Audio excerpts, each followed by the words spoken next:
Welcome back to your channel. My name is Brad. Today I'm going to do a portfolio review. Everybody's been asking, what do you hold? You talk about diversification. You talk about cover calls. What do you hold? It's almost, I hate to say this, just like the little kids in a candy store. Oh, we want to see behind the curtain. So let's talk about the math. The math is fairly simple. If you haven't done this math, this is the first place you need to start. How much do you need to live on? Everybody know? If you don't know, that's the first place you have to go. I know what I have to live on. I know what my expenses are. I do a budget. My lifestyle. I know exactly how much money I need. What I can say is the numbers I want to share is not what I need. If you look at what the financial people tell you, you need 4%. I'm going to live off of $100,000, hypothetically. You need $2.5 million. That's a struggle. I don't see why you need 2.5. But hey, if you have 2.5, then the rest of this math that I'm going to show you is going to be fairly simple. Then you get, hey, I'm going to live on 6%. You need 1.6 million. That's a good number. That's, if you have that, hey, good to go. You can live on $100,000. And when I show you my funds and what I actually earn per month, then you're going to say, I don't need what all these financial advisors say. I say, hey, I'm going to be living on 8%. 8%, I need $1.25 million. If I was only making 8% on my money. I use 8% because even though my rate is significantly higher, I need to put money back in to feed my cows, my business. Everybody says, oh, they all cringe when I say those terms. Many comments, they don't get it. Fine, you don't get it. Go back to owning the stock market and go up to $2.5 million, and maybe you can retire one day. That's just my little bid on that. If you have a 13.5% rate of return, you only need $740,000, thereabouts. I use Fidelity.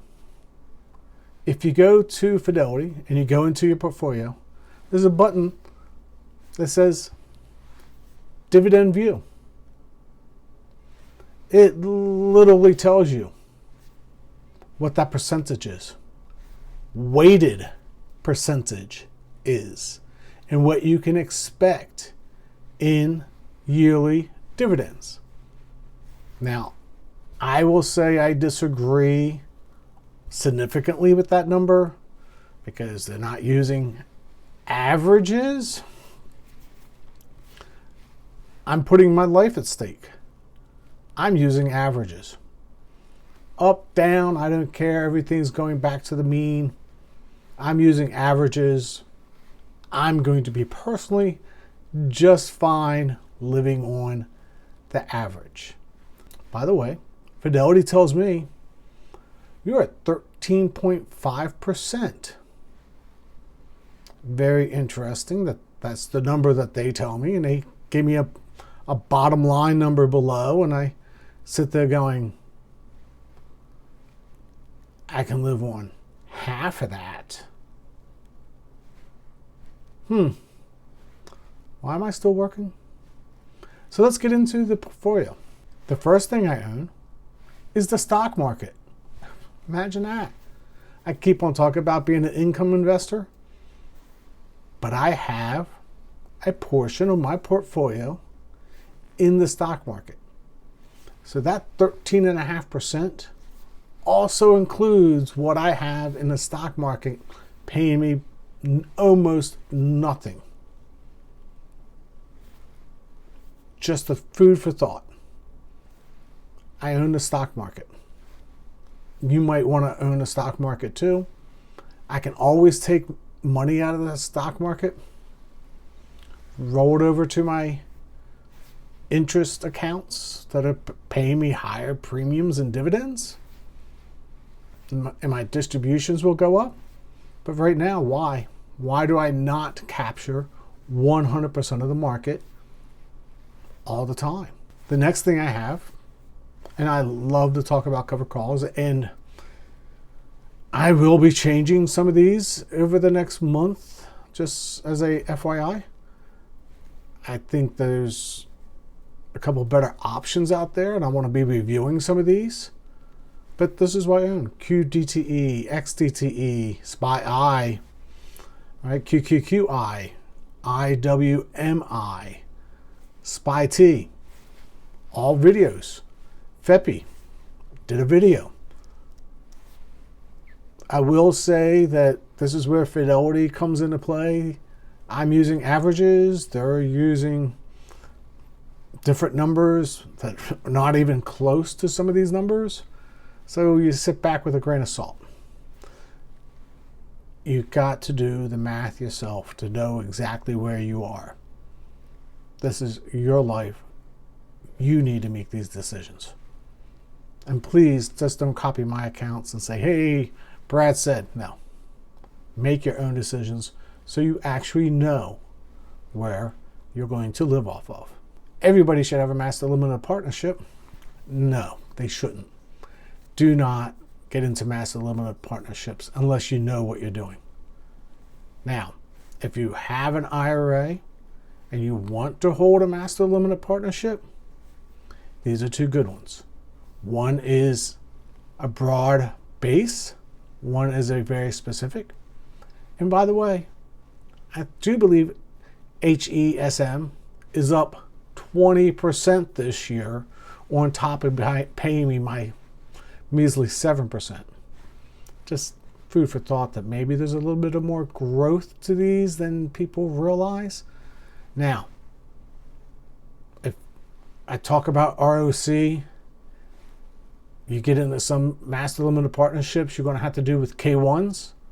And if you can't understand ROCs, your K1 is just going to overwhelm you. I would suggest investing in stuff like AMLP that does not give you a K1. Makes your life a whole lot simpler.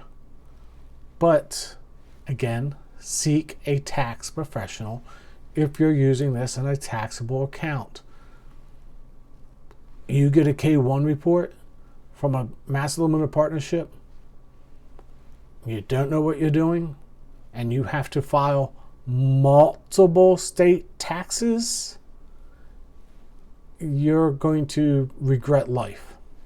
So please be careful if you're going to go this way. Do your research, figure out which ones are going to give you a K1, which are going to bundle it together for you, make your life a whole lot simpler. By the way, these are constant dividend payers, constant distributions. Distributions constantly go up. Who can complain? I did a video on a business development company below. I can see how many people watch it compared to my other ones.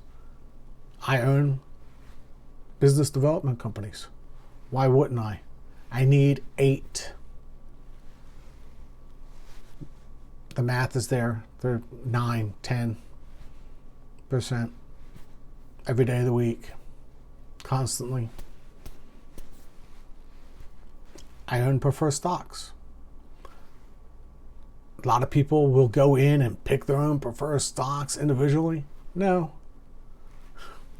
Time out. I'm going to hire somebody to do that for me. I don't have time. I manage one ETF. Make sure that they're not screwing things up. They pay me 9%. I only need 8 to live on. I'm good. Preferred stocks. Alternative.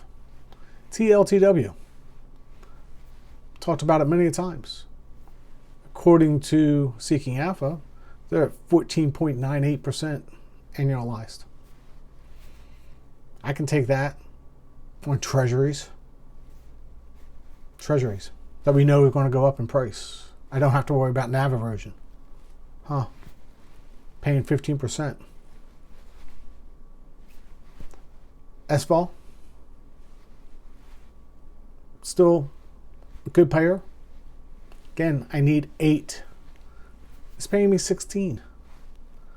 So what if I have to put a little bit of money back into it? It's paying me 16. So far, so good. Infrastructure. Every president, Congress puts out an infrastructure bill. Are you capturing infrastructure? Again, looking for 8, mixing the two, small percentages, diversification. You should probably have a little infrastructure because the government somehow just can't stop spending your money on infrastructure. Here's all what I'm on this label, other. Some technology. And this is a good one. It's a BST. They're going to pay me out a certain dollars every single time, no matter what they do. This is where NAV erosion can come into play. Oh, by the way, BST is up, so there's no NAV erosion, but they're promising me money every single month. The rest of them, you can go dig through yourself, figure out what they are, and if they're right for you. Again, I'm looking for an average, and look at there. I have a utility income trust. Everybody's still going to use power sooner or later. I mean, just plug it in. You got to charge your iPhones someplace, right? So having this diversification of all these different funds, pretty good. Now, some people are going, hey, I'm going to put 1.5% in. A lot to manage. But sure, why not? My CLOs. Wow. 15%. Oh, wow. By the way, it's up 20% this year. And they pay me 15%. And you guys are running around trying to make money off of yield max. When there's stuff like this out there, just 20% and we're going to pay you 15. Brad only needs 8%. Just throwing it out. Brad's average is 13.5%. Now, again, I own the full market. I own an S&P 500. I own a QQQ alternative, as in QQQM, because it has lower fees. And who doesn't like lower fees? But keep this in mind. Now, why was Brad a little hesitant, saying, hey, it's coming? Well, Brad was waiting for some ex-dividend dates. I sold some stocks. I'm going to still collect my distributions. And I purchased something that might shock some people. I decided to go into business for myself because this is a business. Everybody knows I have a share in AMZ. They also know that I have a AMZP because I'm tracking them weekly. Well, magically, Misty has showed up into my account.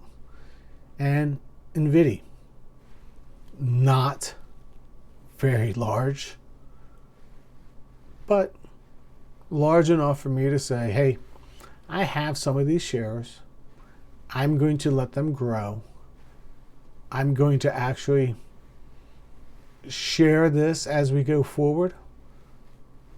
And I will be adding to AMZY and AMZP, 99 shares each into both of those. So not huge money, and bring everything up to 100 shares. And then I will have 100 shares in all 4 of these, and we can track them together. How did they do? Where are they going? Right? Everybody's, oh, you said 164 for Coney, so you bought Coney. No, I did not. I'm retired. I can't put all my money into single stocks. I need income to live today. Today. What I put into these is such a small amount of my overall portfolio. It's not a risk. But I am focused on today. Now, do I think that these will pay off 5 years from now? Yes, I do. Do I think that I'll need to touch them in the next 5 years? Not even close. I know what I can live on. Figure that number out first. You've got to start there. Then figure out what your percentage is. And then you can figure out what you can live on. Then you can decide on, do I stay? Do I go? And lastly, everybody's worried about healthcare and healthcare numbers. I can tell you to look into these yourself. I'm signing up for healthcare. My wife and I, $750 a month, not $2,000 a month each, like some people are running around saying. $750 for the both of us. If you go on ACA, there's some limits of what you can bring in, but it's also doable. The trouble of it is, those are a lot attached to the state. And when in the near future you see my lifestyle, because we are changing our lifestyle, you're going to understand why I went to a private broker that was nationwide, that I can go to any doctor in any state without being restricted. Just having these conversations with you so you can understand in the future the background changes. You're going to wonder where Brad is, and Brad's going to be out and about in the wild. So hopefully this brings to closure what's in my account. I'll do this every few months when there's major changes, because there's going to be changes over time. I'm already looking at SPY-T, that one might go out of my account. There's another one that uses a very similar strategy. And SPY-T I like because of the strategy. I'll go into a video review of that particular fund, and I tell you, hey, I took everything out of SPY-T and I moved it here, and this is why. And I'll be transparent with that. Hopefully you guys sitting around going, how much do you have in each fund? Personal. Not going to share that. How much are you making every year? Personal. Not going to share that. How much do you need to live on every year? Personal. Not going to share that. I have more than plenty. But hopefully this gives you some thoughts and guidelines. And that's the only reason I'm sharing this. If you like the content, please hit the like button, subscribe, leave a comment below. Until next time, God bless.